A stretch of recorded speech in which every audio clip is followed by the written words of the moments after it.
बिस्मिल्लाहिर्रहमानिर्रहीम। अस्सलाम वालेकुम। आज 29 अगस्त बरोज़ मंगल हम बात करेंगे दो अहम इशूज़ के हवाले से। पाकिस्तान तहरीक इंसाफ के चेयरमैन इमरान खान की दरख्वास्त पर अहम समाअत हुई है, उसकी तफसील मैं आपके साथ शेयर करूँगा और मैं आपको बताऊँगा सुप्रीम कोर्ट ऑफ पाकिस्तान का वो फ़ैसला जिसकी बुनियाद पर साइफ़र केस में जो रिमांड लिया गया था और जो गिरफ़्तारी की गई है, गिरफ़्तारी शामिल की गई है, वो गैर कानूनी है। सुप्रीम कोर्ट ऑफ पाकिस्तान की वाज़ेह जजमेंट इसके ऊपर मौजूद है, उसकी तफसील भी मैं आपके साथ शेयर करूँगा। सबसे पहले हम नैब तरमीम के ख़िलाफ़ जो इमरान खान की दरख्वास्त थी, उमर अता बंदयाल साहब ने ये वाज़े कर दिया है कि वो मज़ीद मोहलत देने को तैयार नहीं हैं और उमर अता बंदयाल साहब ने स्पीड पकड़ना शुरू कर दिया है। एक और बात मैं आपको बताता चलूँ कि इस हफ़्ते अहम जो केसेस थे उनके फ़ैसले लिखवाना शुरू कर दिए हैं उमर अता बंदयाल साहब ने। तभी वो आम बेंचों में, रेगुलर बेंचों में नहीं बैठे, सिर्फ वो जो खसूसी बेंच है, मखसूस बेंच हैं, सिर्फ उनमें बैठ रहे हैं और साथ फ़ैसले लिखवा रहे हैं। एक और बड़ा सरप्राइज़ दिया जो मैं अगले व्लॉग में आपको बताऊंगा, जिसके बाद नाअहली का सिलसिला शुरू होने लगा है शहबाज शरीफ एंड कंपनी का, उसकी तफसील भी मैं आपके साथ शेयर करूँगा। सुप्रीम कोर्ट में चीफ जस्टिस उमर अता बंदयाल साहब की सरबराही में समाअत हुई। जस्टिस मंसूर अली शाह और जस्टिस एजाजुल हसन साहब पर मुश्तमिल 3 रुकनी बेंच था और ख्वाजा हारिस साहब, पाकिस्तान तहरीक इंसाफ के चेयरमैन इमरान खान के वकील ख्वाजा हारिस साहब खुद पेश हुए। जो कल तक मीडिया कहता था कि ख्वाजा हारिस साहब ने इमरान खान की वकालत छोड़ दी है, मैंने उस दिन आपको बताया था कि वो प्रोफेशनल वकील हैं और हर चीज़ की एक रिक्वायरमेंट होती है। उन्होंने ट्रायल कंडक्ट किया, अपील में उन्होंने लतीफ़ खोसा साहब को दे दिया और इमरान खान का जो नैब केस है, जो नैब तरमीम के ख़िलाफ़ केस है, वो ख्वाजा हारिस साहब ही आज भी उन्होंने ही आर्गूमेंट्स किए। आज की जो समाअत है उसमें वकला कम बोले और उमर अता बंदयाल साहब ने अपना गुस्सा सही करके निकाला है। समाअत हुई, दौरान समाअत उमर अता बंदयाल साहब ने इमरान खान के वकील ख्वाजा हारिस साहब से मुकालमा करते हुए कहा कि good to see you Khwaja Sahab, मुझे उम्मीद है ऐसा कहने पर मुझे निशाना नहीं बनाया जाएगा। चीफ जस्टिस ने इस्तफसार किया कि सरकारी वकील मखदूम अली खान का मुद्दा तो हमने समझ लिया, वो तो इस अदालती कार्रवाई पर तनकीद कर रहे हैं और अटॉर्नी जनरल ने तस्लीम किया कि supreme court practice and procedure कानून में सिकम है और उन्होंने वक्त मांगा था। उन्होंने कहा supreme court practice and procedure, चूँकि इसके ऊपर एतराज़ उठाया था मंसूर अली शाह साहब ने कि supreme court practice and procedure कानून जब तक पेंडिंग है तो ये बेंच 3 रुकनी बेंच सुन ही नहीं सकता।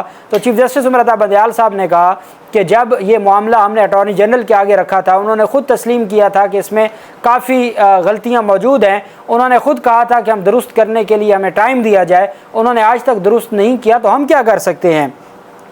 सुप्रीम कोर्ट चीफ जस्टिस ने कहा कि supreme court practice and procedure bill में हुकूमत ने अपील का दायरा कार बढ़ाया था और अटॉर्नी जनरल ने review of order and judgments act से मुतल्लिक 1 जून को मुतला किया था। चीफ जस्टिस ने कहा कि अटॉर्नी जनरल ने जून में कहा था कि supreme court practice and procedure को असम्बली देखेगी, लेकिन असम्बली ने supreme court practice and procedure act का दोबारा जायज़ा ना लिया। उनका कहना था कि नहीं मालूम कि मौजूदा हुकूमत के इस कानून से मुतल्लिक क्या मौक़िफ़ है, क्या मुअत्तल शुदा कानून को इतनी अहमियत दी जाए कि उसकी वजह से तमाम केसेस इल्तवा का शिकार हो जाए। उमर अता बंदयाल साहब ने कहा कि अटॉर्नी जनरल ने एक्ट पर दोबारा जायज़े के लिए 2 मरतबा वक्त क्यों मांगा, जिस पर वकील मखदूम अली खान ने कहा कि अटॉर्नी जनरल अपनी पोजीशन के दिफा के लिए यहाँ मौजूद नहीं हैं। चीफ जस्टिस ने कहा मुबशर हसन केस के फैसले में वजूहात दी गई हैं। उन्होंने इस्तफसार किया कि 8 रुकनी बेंच के फैसले के खिलाफ अपील नहीं सुन सकते, अगर आपको कोई एतराज़ है तो नई दरख्वास्त दायर करें। जस्टिस एजाजुल हसन साहब ने कहा कि अदालत ने 1 और 8 जून का फैसला इसलिए पढ़कर सुनाया, जो प्रैक्टिस एंड प्रोसीजर कानून के ख़िलाफ़ दरख्वास्तें थीं उसका 8 जून का और 1 जून का फैसला पढ़ के सुनाया, क्योंकि हुकूमत ने ख़ुद तस्लीम किया कि नाकिस कानून साजी की गई।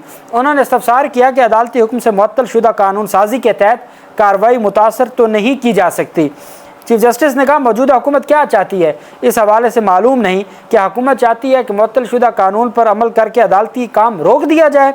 उन्होंने कहा दूसरी सूरत में अदालत अपना काम जारी रखे और नई पार्लिमान कानून में तरमीम का जायज़ा ले।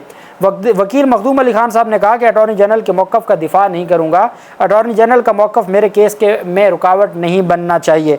चीफ जस्टिस ने कहा कि यह केस कैसे अखज़ कर लिया कि कानून अदालत से दुरुस्त पाएगा, जबकि हुकूमत खुद कहती है कि इसमें गलतियाँ हैं। वकील मखदूम अली खान ने कहा कि अदालती कवानीन का कलअदम करार देने में हमेशा जो एहतियात से काम लेती हैं। चीफ जस्टिस ने कहा इस्तफसार किया कि प्रैक्टिस एंड प्रोसीजर केस के फैसले का नुक्ता जस्टिस मंसूर अली शाह साहब ने उठाया। चीफ जस्टिस ने इस्तफसार किया कि प्रैक्टिस एंड प्रोसीजर बिल की सूरत में पहली बार ऐसा कानून बनाया गया जो सुप्रीम कोर्ट के इंतजामी इख्तियारात में मुदाखलत कर रहा था। पहली दफ़ा सुप्रीम कोर्ट आज खुद फैसलों के दायरा कार को बढ़ा दिया गया। इस मौके पर जस्टिस मंसूर अली शाह ने वकला से सवाल किया कि supreme court practice and procedure act पर हुक्म इम्तनाई की मौजूदगी में क्या इस बेंच को यह मुकदमा सुनना चाहिए या फुल कोर्ट तश्कील देना चाहिए, जिस पर वकील मखदूम अली खान ने कहा कि मेरी राय में फुल कोर्ट को सुनना चाहिए। चीफ जस्टिस ने इस्तफसार किया कि supreme court practice and procedure और रिव्यू ऑफ जजमेंट के मामले पर हुकूमत ने खुद मामला मुलतवी करने की दरख्वास्त की और मुलतवी करने की दरख्वास्त का मकसद कानून में तरमीम करना था। उन्होंने कहा कि supreme court practice and procedure act आइन और अदलिया पर हमला है और ये आइन की बुनियादों के खिलाफ है। इमरान खान के वकील ख्वाजा हारिस ने कहा कि प्रैक्टिस एंड प्रोसीजर एक्ट इस वक्त इन फील्ड नहीं है, वो मुअत्तल हो चुका है। चीफ जस्टिस ने इस्तफसार किया कि मौजूदा केस में हुकूमत पाकिस्तान ने खुद इस केस को अल्तवा में डालने की इस्तदा की। हम यहाँ आइन और कानून के मुताबिक मुकदमात का फैसला करने बैठे हैं और केस सुनने के लिए हम में से एक रुकन को बैरून मुल्क से वापस आना पड़ा है। उन्होंने कहा मेरी ज़ाती राय ये है कि इस केस को चलाया जाए। 2023 वाली नैब तरमीम तो महज एक रिफाइन करने की कोशिश थी, असल नैब तरमीम तो 2022 वाली थी। चीफ जस्टिस ने ख्वाजा हारिस से मुकालमा किया कि आप 2023 वाली तरमीम से मुतल्लिक भूल जाएं, छुट्टियां चल रही हैं, हम सिर्फ इस केस के लिए वापस आए हैं और अपने दलाइल को 2022 वाली तरमीम तक महदूद रखें। जस्टिस मंसूर अली शाह साहब ने रिमार्क किया कि मुझे इस बात से कोई सरोकार नहीं कि 8 रुकनी बेंच ने कानून साजी पर हुक्म इम्तना दे रखा है। मैंने अपने नोट में 8 रुकनी बेंच के हुक्म इम्तना पर एतराज़ नहीं किया। मेरा सवाल सिर्फ इतना है कि क्या ये केस उस बेंच को सुनना चाहिए या फुल कोर्ट तश्कील देना चाहिए। ये नेटफ्लिक्स सीज़न 3 बन गया है। चीफ जस्टिस ने रिमार्क दिया कि हम इस मुकदमे का 2022 की तरमीम के हवाले से फैसला कर देते हैं, जिस पर मखदूम अली खान ने कहा कि 2023 में छोटी तरमीम हुई जैसा कि मुकदमा मुंतकिली के हवाले से है। उस पर उमर अता बंदयाल साहब ने कहा मैं सिर्फ ये बताएं कि 2022 वाली तरमीम में क्या क्या शामिल हुआ ताकि केस को ख़त्म करें, जिस पर वकील मखदूम अली खान ने कहा कि 2023 वाली तरमीम से मुतल्लिक इमरान खान ने कोई तरमीमी दरख्वास्त दायर नहीं की। इमरान खान के वकील ख्वाजा हारिस साहब ने दलाल दिए कि मैं इनकी दुरुस्ती करवा दूँ। अदालती हुक्मनामे में मौजूद है कि मैंने 2023 वाली तरमीम का मामला उठाया और अदालत ने मुझे मुतफरक दरख्वास्त दायर करके और कापी मुखालिफ फरीक को देने का कहा और ये मैं कर चुका हूँ। मैं 2023 की तरमीम भी चैलेंज कर चुका हूँ। चीफ जस्टिस ने कहा नैब कवानीन में तरमीम से कुछ लोगों को इस्तिस्ना मिल गया और ख्वाजा हारिस कह रहे हैं कि बेनामी का तस्वुर बदल गया है। दलाइल के बाद अदालत ने कहा कि मंसूर अली शाह साहब का ये जो मौक़िफ़ है कि किसी सूरत भी कार्रवाई आगे नहीं बढ़नी चाहिए, तो उमर अता बंदयाल साहब ने कहा देखें जी कानून के मुताबिक कार्रवाई को आगे चलने दें, इस तरीके से चीज़ें नहीं होती। ये नहीं होता कि हम अदालती काम बंद करके बैठ जाएं और हुकूमत ने एक गैर आइनी तरमीम की है और गैर आइनी तरमीम की कोई हैसियत नहीं होती। अदालत अपनी जो चीफ जस्टिस ने कहा मुझे नहीं इल्म कि आज हुकूमत का क्या मौक़िफ़ है, क्या हम किसी मुअत्तल शुदा कानून की रोशनी में तमाम मुकदमात हम रोक दें। दूसरा हाल ये है कि अदालत अपना काम जारी रखे और पार्लियामेंट तय करे। एहतराम के साथ कहना चाहता हूँ कि यह महज तासुर है कि यह कानून मौजूद है। अगर कानून मौजूद है तो फिर तरमीम क्यों की गई। साथ चीफ जस्टिस उमर अता बंदयाल साहब ने कहा कि ये आइन के ख़िलाफ़ तरमीम की गई हैं, इस वजह से इनका कोई भी इसका कोई फ़ायदा नहीं है। तो मखदूम अली खान साहब ने दलाइल में कहा कि मुल्क का कोई ऐसा फ़ैसला नहीं मिला जिसमें कोई कानून सिर्फ इस बुनियाद पर कलअदम करार दिया गया हो कि इससे सज़ा में कमी की गई थी। अगर नैब किसी को हिरासत में रखे रेफरेंस दायर ना करे या 90 रोज़ तक मुलज़िम की ज़मानत ना हो, इससे इख्तियारात के अमानतदार की तौसीक़ कैसे होती है। मंसूर अली शाह साहब ने कहा कि कानून में तरमीम करना पार्लियामेंट का इख्तियार है, इसमें अमानत कहाँ से आ गई, पार्लियामेंट कानून ख़त्म भी कर सकती है। बहरहाल मज़ीद दलाइल के लिए कल के लिए समाअत मुलतवी की है। उमर अता बंदयाल साहब हर सूरत इस केस का फ़ैसला चाहते हैं और उमर अता बंदयाल साहब इस केस को किसी भी सूरत में मुलतवी नहीं करना चाहते। अब हम आ जाते हैं सुप्रीम कोर्ट ऑफ पाकिस्तान में केस गया सिविल जज थे नासिर जावेद राना। उन्होंने वकील हबीबुल वहाब का पेश किए बगैर रिमांड दिया। वो अदालत में उनको पेश ना वो अदालत में पेश ना हुए। एक वकील था मुलज़िम हबीबुल वहाब, उनको अदालत में पेश ना किया गया और जज ने बगैर उनकी पेशी के उनके रिमांड दे दिया। चीफ जस्टिस नाज़िम हसन सिद्दीकी होते थे chief justice supreme court of Pakistan के। उन्होंने ना सिर्फ रिमांड को गैर कानूनी करार दिया बल्कि झूठ बोलने पर सिविल जज जावेद राना, जिन्होंने कहा कि मेरे पास पेश किया गया था, हालांकि उनके पास पेश नहीं किया गया था, मुलजिम को बगैर पेश किए उन्होंने रिमांड दिया था। सिविल जज जावेद राना को भी ओहदे से हटाने का हुक्म जारी दिया था। ये PLD है 2005 और सुप्रीम कोर्ट है और पेज है 86। 2000 PLD 2005 SC और पेज है 86। ये नाज़िम हुसैन सिद्दीकी चीफ जस्टिस ने ये केस सुना और ये सरकार वर्सेस नासिर जावेद राना जो जज था उसके ख़िलाफ़ ये केस था। सेक्शन 167 पिनल कोड और इसके अलावा सेक्शन 420 471 जो उसके ख़िलाफ़ मुख्तलिफ़ दफ़ात के तहत मुकदमा दर्ज हुए थे। Suo motu action by Supreme Court remand. Magistrate who grants remand is under legal duty to satisfy himself if under the circumstances remand is to be granted or not. कि रिमांड देना या नहीं देना ये जिम्मेदारी होती है मजिस्ट्रेट की कि वो अपने आप को मुतमईन करे। आगे Liability of a person cannot be curtailed and he has not legal right to explain his point of view before the magistrate।